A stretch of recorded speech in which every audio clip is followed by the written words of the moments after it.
아, 오늘 창세기 21장, 21장이 좀 길지만 사실 21장이 이게 22장이랑 함께 필요가 있는 장인데 우선 21장 21절까지를 제가 한번 먼저 읽어보겠습니다. 여호와께서 말씀하신 대로 사라를 돌보셨고 여호와께서 말씀하신 대로 사라에게 행하셨으므로 사라가 임신하고 하나님이 말씀하신 시기가 되어 노년의 아브라함에게 아들을 낳으니 아브라함이 그에게 태어난 아들 곧 사라가 자기에게 낳은 아들을 이름하여 이삭이라 하였고 그 아들 이삭이 난 지 8일 만에 그가 하나님이 명령하신 대로 할 일을 행하였더라. 하나님이 그의 아들 아브라함이 그의 아들 이삭이 그에게 태어날 때 100세라. 사라가 이르되 하나님이 나를 웃게 하시니 듣는 자가 다 나와 함께 웃으리로다. 또 이르되 사라가 자식들을 젖먹이겠다고 누가 아브라함에게 말하였으리요? 나는 아브라함의 노경에 내가 아들을 낳았도다 하니라. 아이가 자라매 젖을 때고 이삭이 젖을 때는 날에 아브라함이 큰 잔치를 베풀었더라. 사라가 본즉 아브라함의 아들 애굽 여인 하갈의 아들이 이삭을 놀리는지라.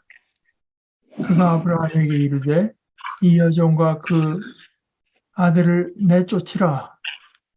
이 종의 아들은 내 아들 이삭과 함께 기업을 얻지 못하리라 하므로 아브라함이 그의 아들로 말미암아 그 일이 매우 근심이 되었더니 하나님이 아브라함에게 이르시되 내 아이나 내 여종으로 말미암아 근심하지 말고 사라가 내게 이른 말을 다 들으라. 이삭에게서 나는 자라야 넷이라 부를 것임이니라. 그러나 여종의 아들도 넷이니 내가 그로 한 민족을 이루게 하리라 하신지라.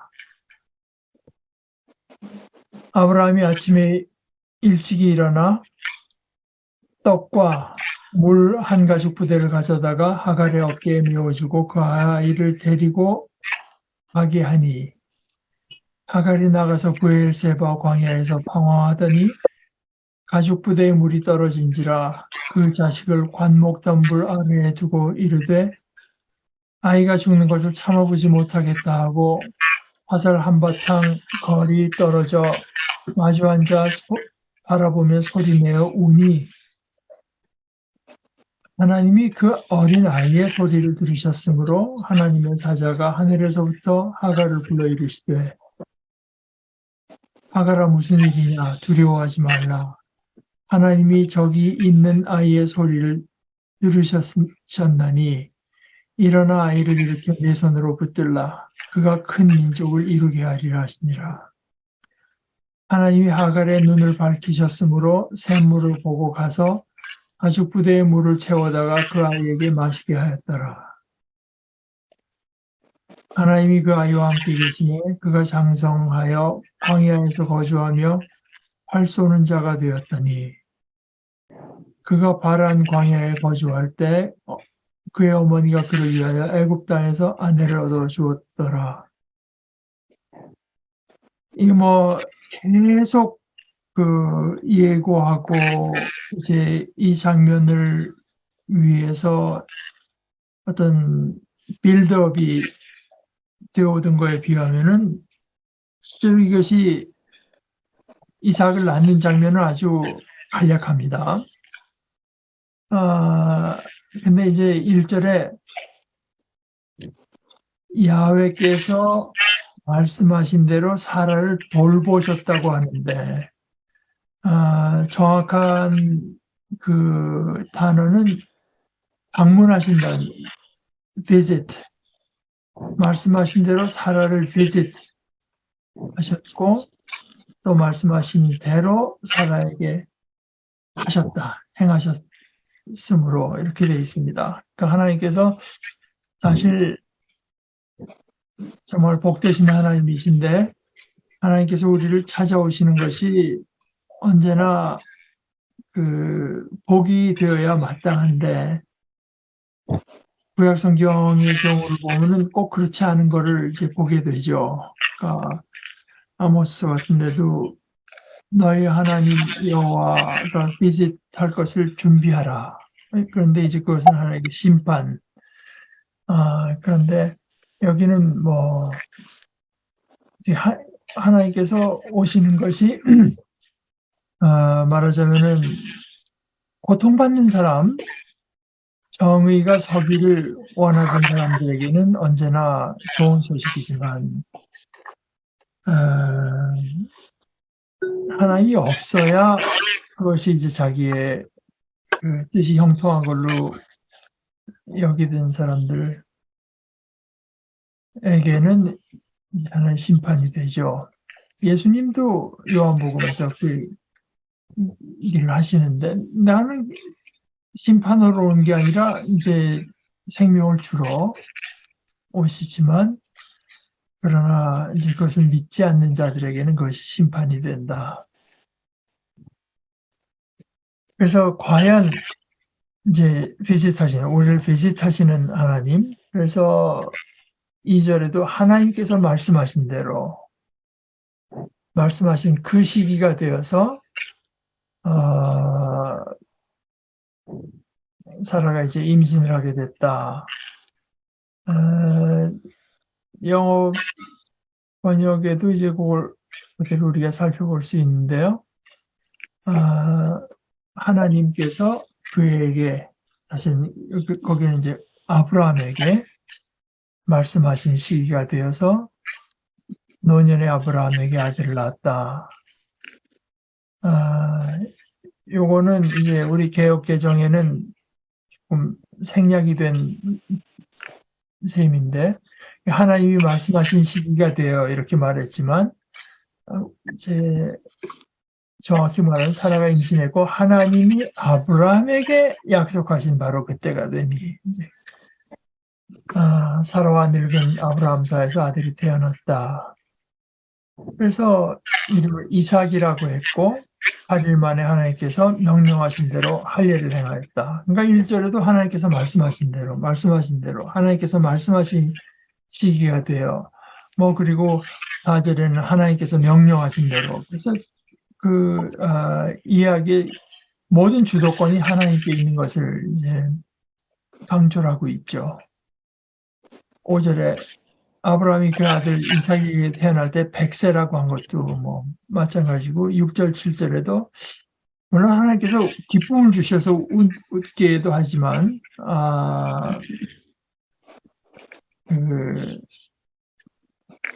하나님께서 그 7절에 이제 나오지 않습니까? 자식을 젖먹이겠다고 누가 아브라함에게 말하였으리요. 많은 아브라함의 노경에 내가 아들을 낳았도다. 그러니까 하나님께는 불가능한 일이 없다 하는 것을 계속 강조를 하는 거죠. 그러니까 이거는 좀 풀어서 말하자면 하나님께서 우리에게 복 주시는 데는 그걸 막을 길이 없다. 그렇게 연결할 수가 있겠죠.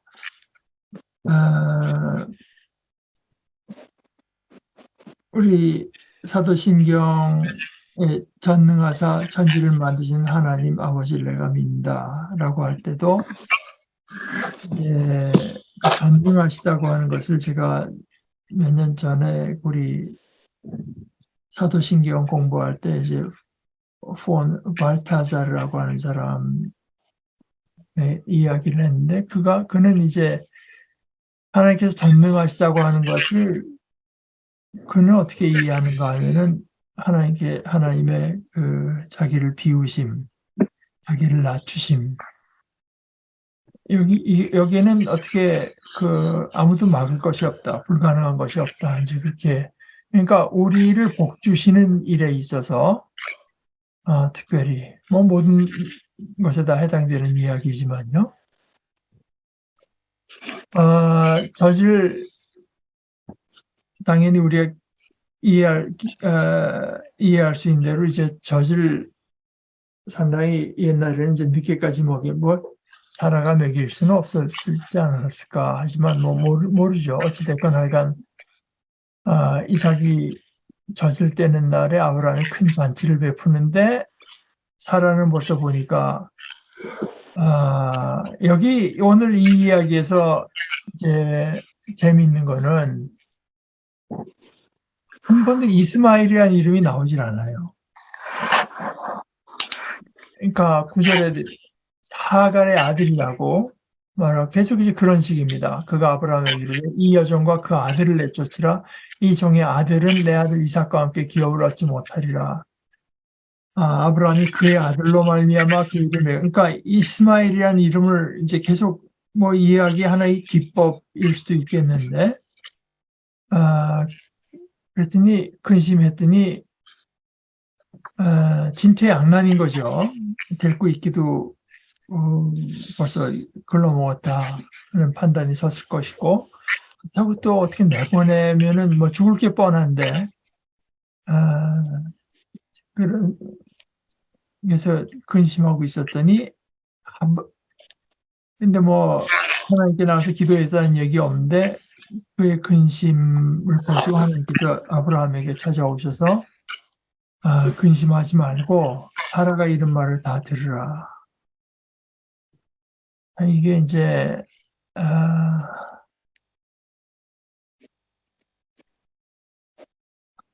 이것이 신앙생활에 어떻게 보면 참 맛인데, 그러니까 어려움을 겪음으로써만 어려움을 감내함으로써만 맛볼 수 있는 맛이라고 할 수 있죠. 아무리 이쪽 저쪽을 생각해도 답이 안 나올 때 하나님께서는 걱정 말고 그냥 요구하는 대로 해줘라. 그럼 하나님께는 얼마든지 그 복을 주실 길이 있다. 이제 그거죠.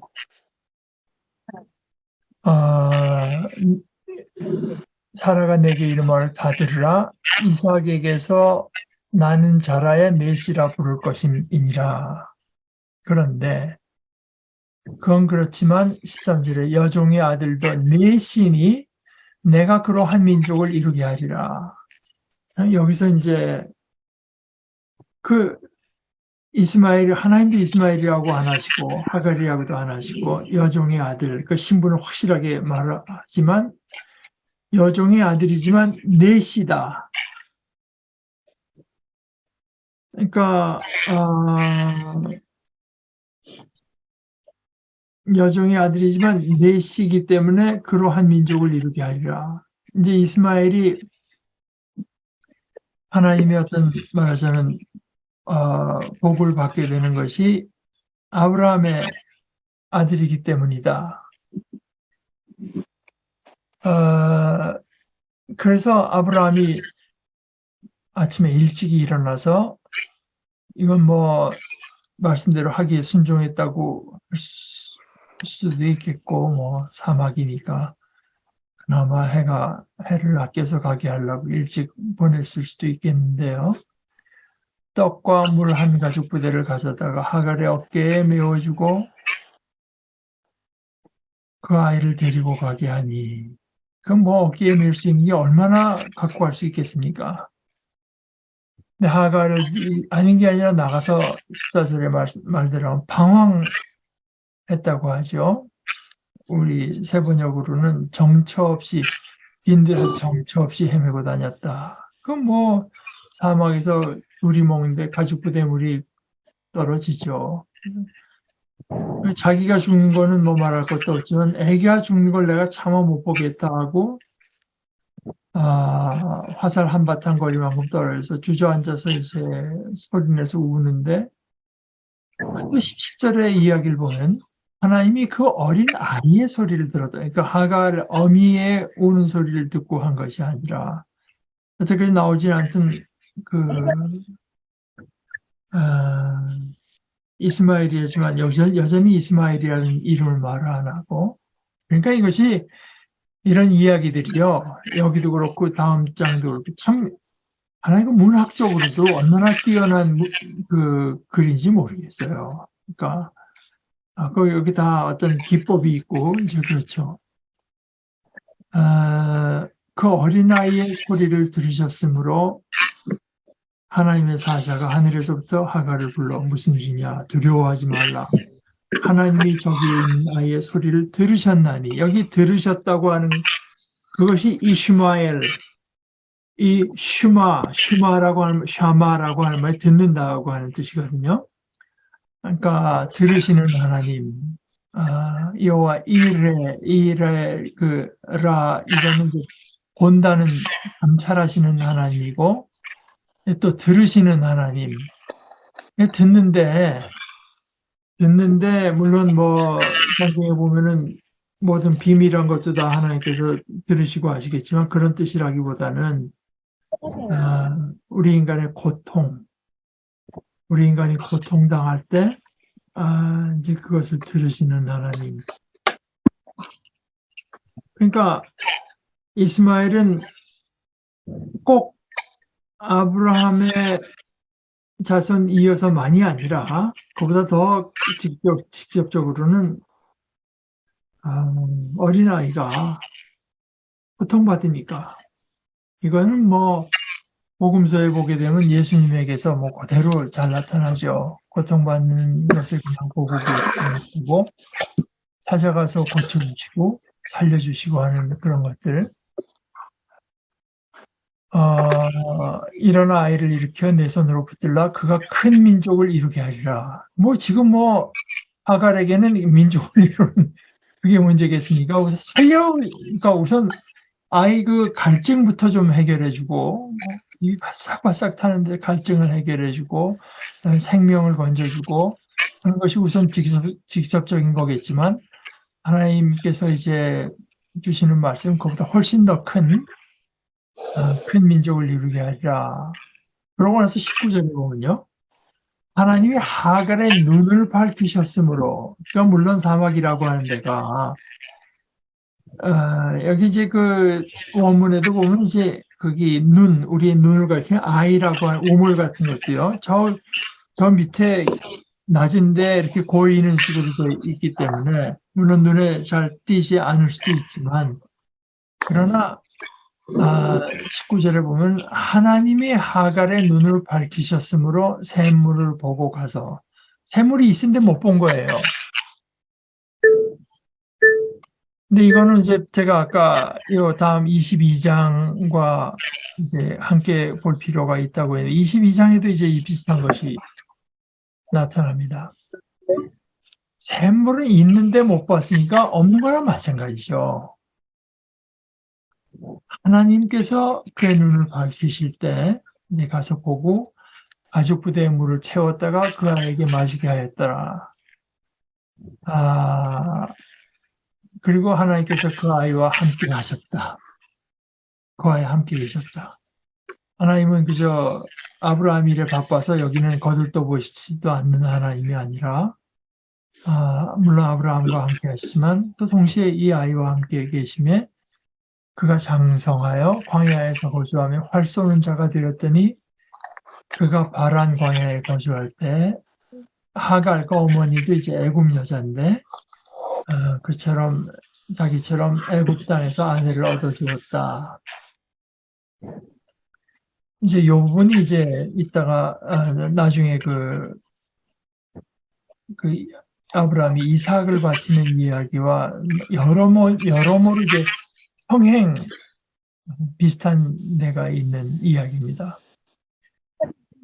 22절부터 읽어보겠습니다. 그때 아비멜렉과 그 군대 장관 비골이 아브라함에게 말하여 이르되 내가 무슨 일을 하든지 하나님이 너와 함께 계시도다. 그런즉 너는 나와 내 아들과 내 손자에게 거짓되이 행하지 아니하기를 이제 여기서 하나님을 가리켜 내게 맹세하라. 내가 내게 후대한 대로 너도 나와 내가 머무는 이 땅에 행할 것이니라. 아브라함이 이르되 내가 맹세하리라 하고 아비멜렉의 종들이 아브라함의 우물을 빼앗은 일에 관하여 아브라함이 아비멜렉을 책망하며 아비멜렉이 이르되 누가 그리하였는지 나도 알지 못하노라. 너도 내가 알리지 아니하였고 나도 듣지 못하였더니 오늘에야 들었노라. 아브라함이 양과 소를 가져다가 아비멜렉에게 주고 두 사람이 서로 언약을 세우니라. 아브라함이 7 암양 새끼를 따로 놓으니 아비멜렉이 아브라함에게 이르되 이 7 암양 새끼를 따로 놓으면 어찌미냐. 아브라함이 이르되 너는 내 손에서 이 암양 새끼 7을 받아 내가 이 우물 판 증거를 삼으라 하고 두 사람이 거기서 서로 맹세하였으므로 그것을 부엘세바라 이름하였더라. 그들이 부엘세바에서 언약을 세우매 아비멜렉과 그 군대 장관 비골은 떠나 블레셋 사람의 땅으로 돌아갔고 부엘세바에 에셀 나무를 심고 거기서 영원하신 여호와의 이름을 불렀으며 그가 블레셋 사람의 땅에서 여러 날을 지냈더라. 뭐 이런 놀라운 일이 일어나지만 그러나 34절에 보다시피 여전히 거기는 이제 블레셋 사람의 땅이고 아브라함은 거기서 이제 거류하는 이제 그 신세는 바뀌는 것이 없는데 신분은 바뀌지 않는데도 그 가운데 22절에 보게 되면은 아비멜렉하고 그 지역의 어떤 그 실권자인 아비멜렉과 그 군대 장관 비골이 하는 말이 내가 무슨 일을 하든지 하나님이 너와 함께 계시도다. 이것이 사실은 이제 하나님의 백성 들의 모습으로 거듭해서 나타나는 바지요.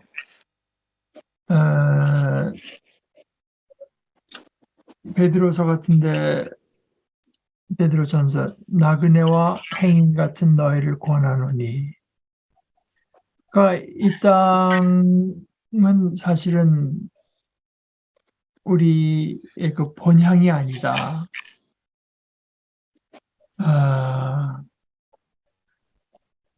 근데 이 땅이 본향이 아닌 거는 우리가 이 지구를 이제 떠나야 된다고 하는 이 지구가 본향이라는 뜻이 아니라 이 땅에 지금 권세를 잡은 자들이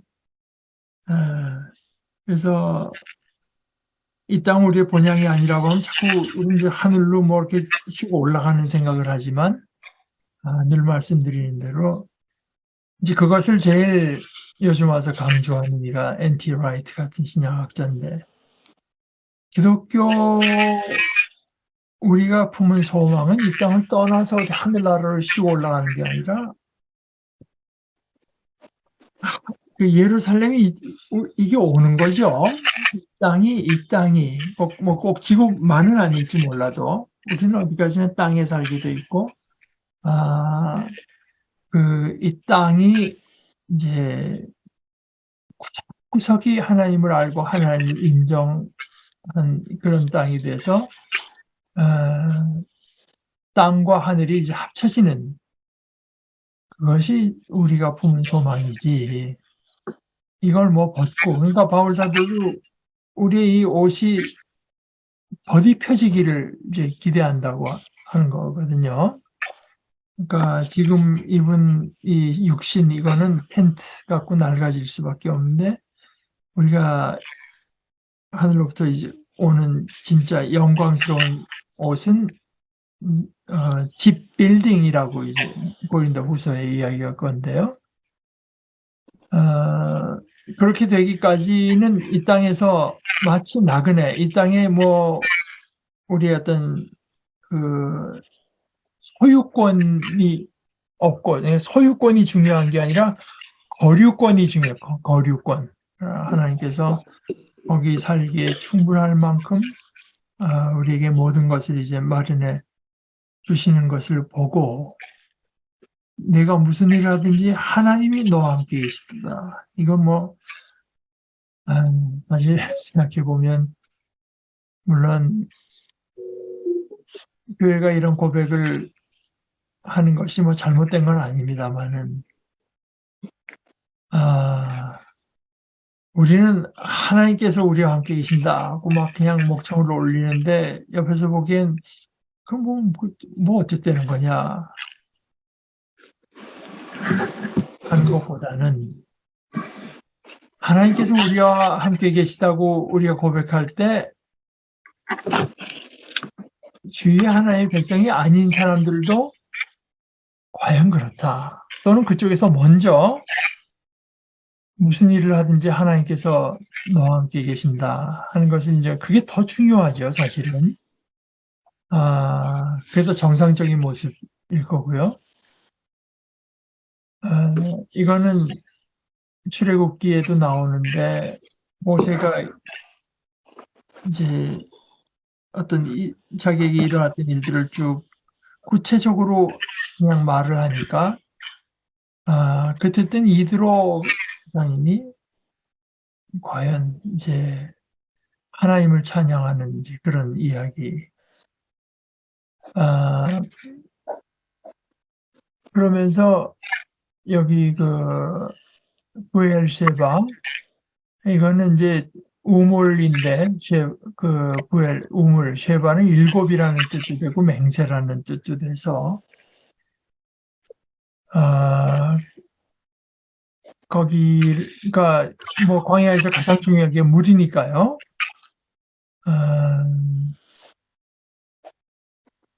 근데 이제 블레셋 사람의 땅에서 일어난 일들이거든요.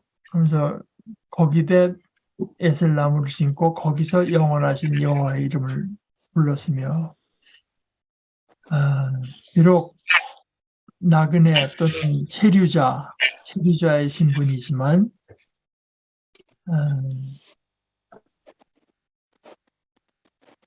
이걸 조금 확대해서 생각해 보면 인생 중에 체류자가 아닌 사람이 누가 있습니까? 그러니까 사실 제가 지금 이렇게 한국에 있는 것보다 미국에 있을 때 이런 것이 좀 더 뭐라고 할까 좀 더 자주 생각하게 되는 하나의 이제 주제가 되는데요. 남의 나라에 있다 보니 이제 거기가 사실은 뭐 제가 시민권을 얻고 뭐 어떻게도 그래도 거기가 제 뿌리가 있는 곳이 아니니까 소위 그 마지널 주변부 인생이 이제 될 수밖에 없죠.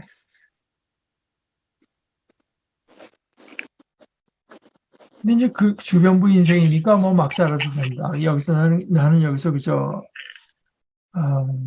내가 즐길 수 있는 것만 이제 빼먹으면 된다. 이렇게 생각할 수도 있죠. 그 주변부 인생이라고 하는 것이 잘못 갈 때 그렇게 되는 건데요. 그러나 꼭 그렇게 보지 않고 내가 주변부에 있다 보니까 그 메인스트림이 되는 사람들이 볼 수 없는 것이 내 눈에게는 보이고 늘 느껴지는 거다 말입니다. 말하자면 크리스찬들로 국한시켜 볼 때도 우리가 믿는 바 이 땅에서 우리는 나그네를 지낼 따름인데 본국에서 자기가 늘 자라나는 데서 살던 사람들은 그런 것을 이런 거 주변부 인생처럼 실감을 할 수밖에 없을지도 모르지 않습니까? 그런 것. 그러니까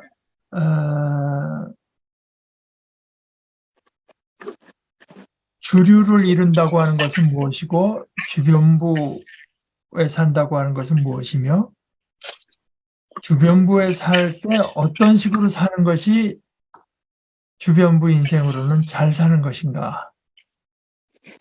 그러니까 꼭 그 백인의 땅이 아닌 백인이 아닌 이제 그 주변 소수민족으로 살아서 이제 그런 거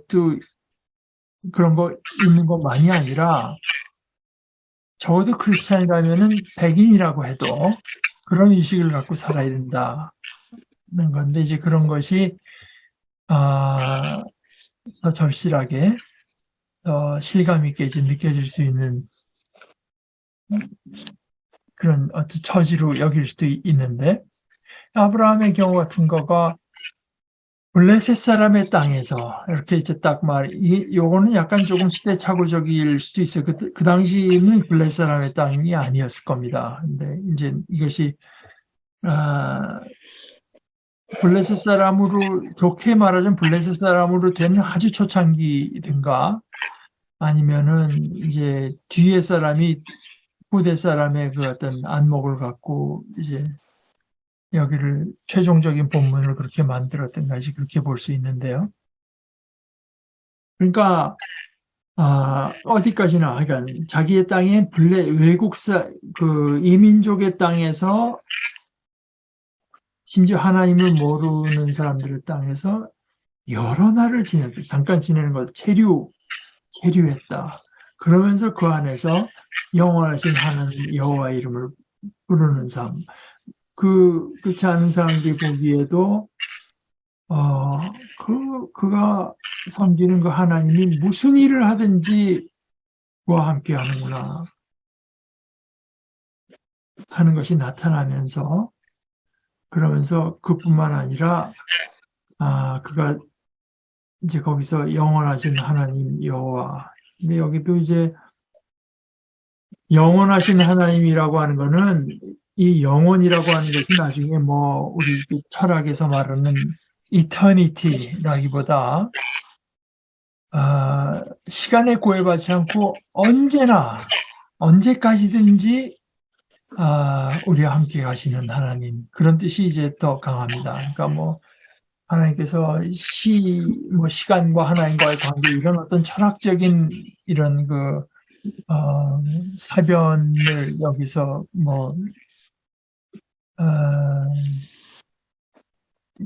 펼치는 것이 아니라, 그래서 이 월트닌가 하는 학자는 이터니티나 이런 것보다 enduring, endure, 그러니까 하여간 끈질기게 언제든지 함께 하시는 하나님 여호와의 이름을 불렀다. 그러니까 이방 지역으로에서 체류하면서 하나님 여호와의 이름을 부르면서, 이제 지금 여기 일어날 일들이 다 체류하는 곳에서 일어나는 일들이니까요. 여기 사실 이제 우리가 다음 장으로 넘어가기는 시간이 좀 빠듯하고, 오늘 그 11절만 봐도 사실 저 앞에 7장 20절에서 뭐라고 말했는가 하면은,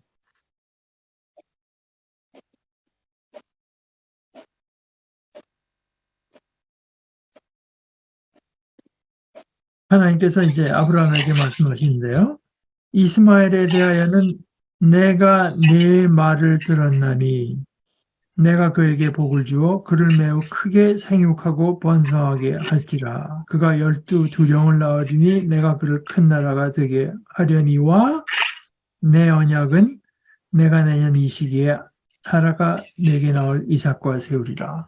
하나님께서 말씀하실 때 이제 내가 내 말을 들었다. 그러니까 김회곤 교수는 아주 노골적으로 이스마엘은 아브라함이 기도로 키운 아들이다, 이제 그렇게 말하는데, 이거 근심이 됐다고 하지만 11절에 세번역 그러나 아브라함은 그 아들도 자기 아들이므로 이 일로 마음이 몹시 괴로웠다. 이삭이라고 해서 더 괴로웠을지 어떨지 모르지만, 그러나 22장에 가게 되면은 이삭을 바치는 그 이야기는 훨씬 더 그러니까 좀 다른 차원의 고통, 을 초래하게 되는 것을 우리가 보게 되니까, 하나님께서 계속 이제 그런 말씀을 하세요. 네. 저는 이제 오늘 이 말씀을 대하면서 역시 우리가 거듭거듭 하나의 말씀을 통해서 확인하고 재확인하면서도 자꾸 잊어먹게 되는 하나님께서 얼마든지 이제 내가 지금 사방이 캄캄하고 이거 어떻게 해 좋을지 모르고 아무런 해결책이 없을 것 같은 때도 하나님께서는 우리가 전혀 생각할 수 없는 어떤 그 축복을 마련하고 계셔서 내 아이나 내 여종으로 말미암아 근심하지 말고 사라가 내게 이른 말을 다 들으라. 이삭에게서 나는 자라야 넷이라 부를 것임이니라. 그러니까 그거는 세우면서도 그러나 여종의 아들도 넷이니 내가 그로 한 민족을 이루게 하리라. 그러니까 하나님께서 베풀어 주시는 어떤 은혜와 축복에는 뭐 인간의 어떤 이해와 기대와 상상을 훨씬 넘어서는 차원이 있을 뿐만 아니라 그것과 뗄 수 없이 연관된 것은 그 어린아이의 울음소리를 들으시는 하나님. 아이가 무슨 소리를 냈는지 모릅니다. 그냥 우는 소리 아니었겠습니까? 하나님이 그 어린아이의 소리를 들으셨으므로 하갈에게 하는 말이 하갈아 어찌 된 일이냐 무서워하지 말아라. 아이가 저기에 누워서 우는 저 소리를 하나님이 들으셨다.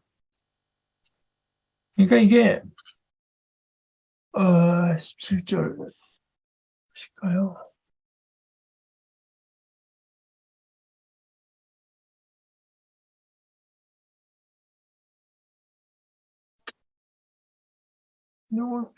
어디서 누워서라고 하는 표현이 어디서 이제 나왔는지 모르겠어요.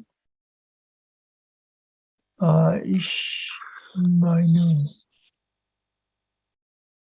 아니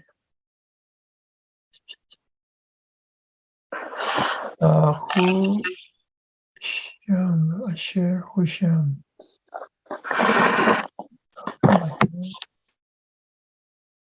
누웠다는 얘기는 없어요.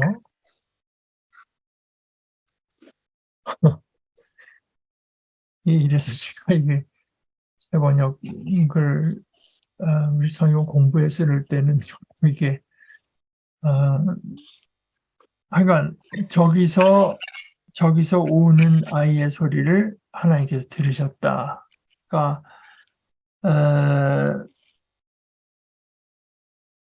거듭 말씀 출애굽에서도 이제 백성들이 우는 소리 반드시 물론 그 하나님을 향해서 울고 하나님을 구하면 더 좋겠으나 참 미처 그러지 못하고 그냥 고통스러워할 때도 하나님께서는 그 고통을 들으신다. 이것이 사실은 저는 특별히 불신자는 마치 하나님의 자비와 복에서 과 상관없고 또 그렇게 해서 마땅한 것처럼 여긴다고 하는 것은 너무나 하나님께 대한 어떤 우리의 그 왜곡된 이해, 엉뚱한 하나님의 모습을 우리 속에 갖고 있기 때문이라고 봅니다. 그러니까 이걸 가장 이제 분명하게 말씀하신 분이 역시 주님 아니십니까? 하늘에 계신 아버지께서 온전하신 것처럼 너희도 온전하라고 하면서 그 하나님은 어떤 하나님이냐? 악인에게도 비를 내려주시고,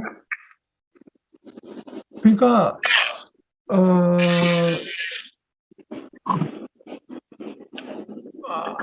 하나님을 닮고 그 하나님의 마음을 헤아린다고 할 때는 그 자비로움,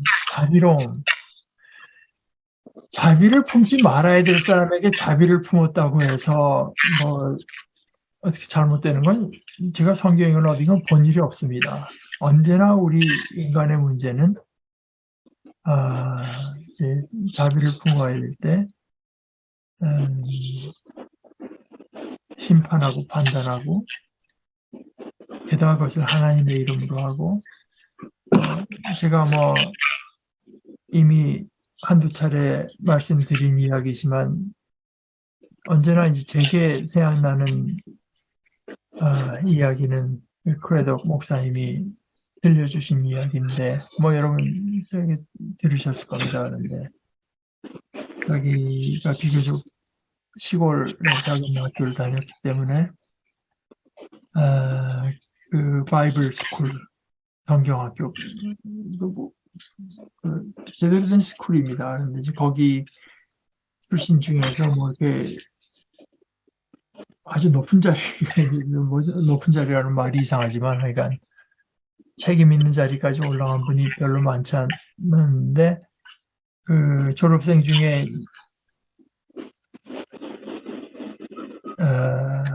2차 세계대전 때 그 군목하셨던 목사님이 거기 학교 출신이라 와서 얘기를 해주면서 나중에 자기 클래스에서 와서 얘기할 때 노르만디 상륙작전을 하는데 뭐 독일군이 그냥 쏴대고 사방에 죽는 사람들이 많지 않겠습니까? 그러니까 이 사람은 군목이니까 가서 그냥 뭐 도와준다 어떤 사람은 자기 품에서 죽어가는 사람도 있었을 것이고 그러면 자기가 하나님의 이름으로 축복해주고 뭐 정신 없었다는 거죠. 또 저희 가면 또 그 사람에게 또 하나님의 위로를 주고 이제 뭐 이런 식으로 뛰어다니면서 한다고 했더니 그 듣던 친구 중에 하나가 아니 당신은 그 사람이 예수를 믿는 사람인지 안 믿는 사람인지도 물어보지 않고 그렇게 했다는 얘기냐.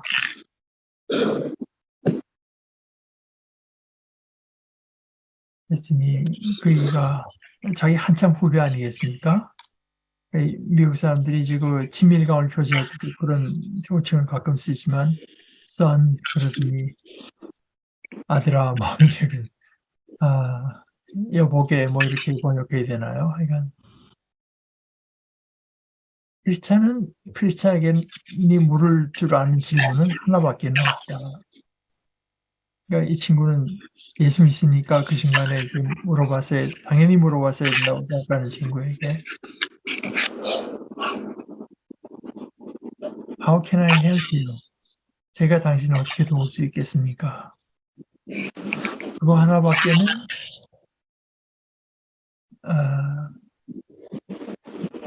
우리가 가진 질문이 없다. 이렇게 얘기했다고 하고 제가 이해하기로는 이것이 신약 성경에서 뭐 또 여전히 강조되지만 특별히 그 마가 복음 같은 경우가 뭐 예수님의 아버지 요셉을 말하면서도 그는 의로운 사람이라. 근데 그 의롭다고 하는 게 어떻게 나타나냐 하면은 자기랑 육체적인 관계가 없는데 임신했다는 이 여자 에게 어떻게 하든지 피해가 가지 않게 하려고 하는 그 긍휼히 여기는 마음 그거를 갖고 이제 의롭다고 말을 한 건데요. 그런 모든 그런 우리 인간 그 하나의 백성으로서 그리스도의 제자로서 우리에게 가장 그 기본적인 어떤 마음 자세라고 하는 것이 그 근본이 하나님께 있는 것을 하나님께서 그렇기 때문에 우리가 그 자비를 힘입어서 소망이 있는 것이고 또 우리도 또 역시 그 하나의 모습을 이제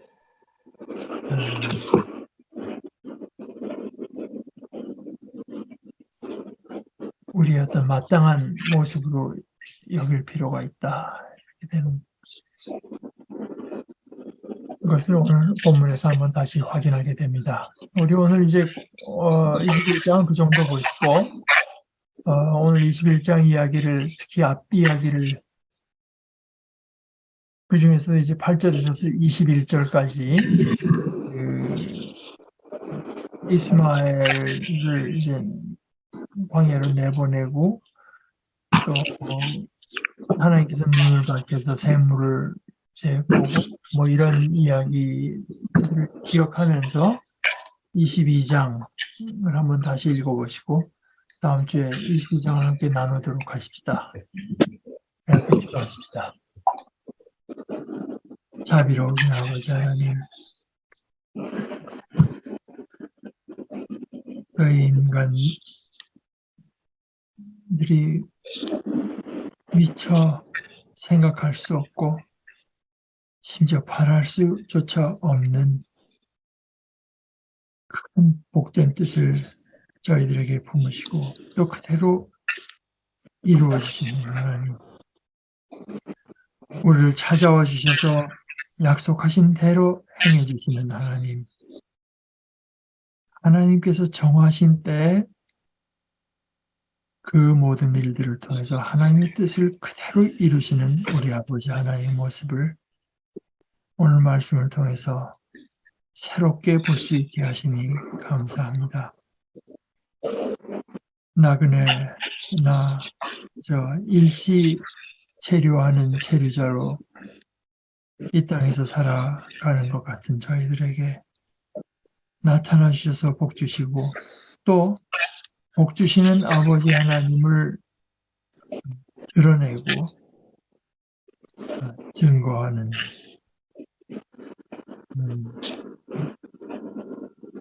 이 큰 복되신 아버지 하나님께서 행하시는 일들을 아브라함을 통해서 저희들이 다시금 보게 되는데 저희가 과연 이 땅에서 하나님의 이름을 부르고 하나님을 향해서 제단을 쌓고 하나님께서 우리의 삶을 얼마나 복되고 풍요롭고 생명이 넘쳐나는 것으로 만들어 가시는지 그것을 저희들의 삶으로 나타내는 저희들 되기를 원합니다. 저희들과 동행하시고 저에게 말씀해 주시고 저희를 찾아와 주시고 말씀대로 행하시는 그 모든 일들을 통해서 이 거룩한 일을 저희들에게 이루어 주시옵소서. 예수님의 이름으로 기도합니다. 아멘.